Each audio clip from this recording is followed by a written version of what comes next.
মেষলগ্ন মেষ রাশি 4 জুলাই থেকে 1 অগস্ট পঞ্চমে শুক্র কেতু। সন্তানকে নিয়ে কিছু টেনশন, সম্পর্কের জায়গায় সমস্যা, ট্রাভেল রিলেটেড সতর্কতা। এই সময় আমরা ইন জেনারেল ভিডিওতে আলোচনা করেছি।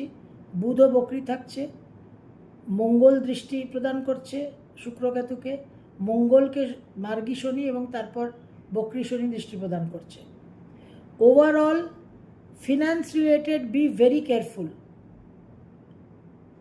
প্রতারণা হওয়ার বিশেষ যোগ, ফাটকা রোজগার করতে গিয়ে ফলস একটা ডিসিশন, একটা ভুল ফলস ইনফরমেশনের বেসিসে কিছু ইনভেস্ট করে দিলেন, এই জায়গাটা বি ভেরি ভেরি কেয়ারফুল।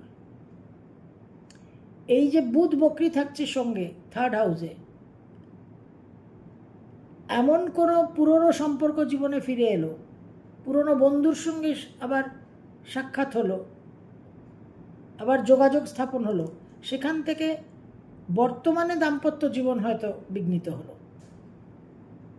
কোনো অবৈধ সম্পর্কে প্রবেশ করলেন। বিবাহ স্থির হওয়া, মেষলগ্ন মেষ রাশি, মেষ রাশি আপনাদের 7.5 চলছে, you have to be very careful. বিবাহ স্থির হওয়া, এই সময় একটা ফ্রড হয়ে গেল।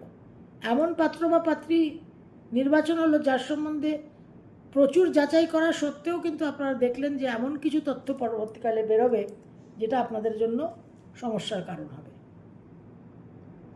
এই 3rd হাউস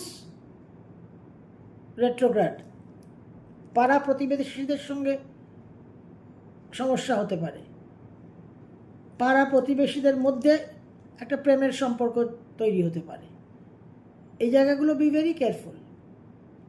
বিদেশ ভ্রমণ, সপ্তমপতি কেতুযুক্ত, নবমে বকরি শনির দৃষ্টি, দ্বাদশে শনি অবস্থান করে আছে। একটা খুব লোভনীয় হয়তো বিদেশের প্রস্তাব এলো, সেটা কর্মকেন্দ্রিক প্রস্তাবও আসতে পারে, আবার বিবাহকেন্দ্রিক প্রস্তাবও আসতে পারে, কিন্তু পরবর্তীকালে দেখা গেল যে সেটা পুরো ভুয়ো। তো এই সমস্ত কিছু যাচাই করাটা ইজ ভেরি ভেরি ইম্পর্ট্যান্ট। এবং সন্তান যেন কোনো রকম অহেতুক ঝুঁকি না নেয়, that is very very important. এই সমস্ত বিষয়গুলো সাবধান থাকতে হবে। এবং মেষ রাশি 7.5 চলছে, কোনো রকম বাড়াবাড়ি নয়। বৃহস্পতি আপনাদের 4th হাউসে এক্সল্টেড আছে, একটা কনফিডেন্স আপনাদের এক্সট্রা প্রদান করবে, কিন্তু সেই কনফিডেন্স যেন আপনাদের কাল না হয়। বৃহস্পতি অবশ্যই রক্ষা করবে, কিন্তু অহেতুক বিপদ সৃষ্টি করার কোনো প্রয়োজন নেই।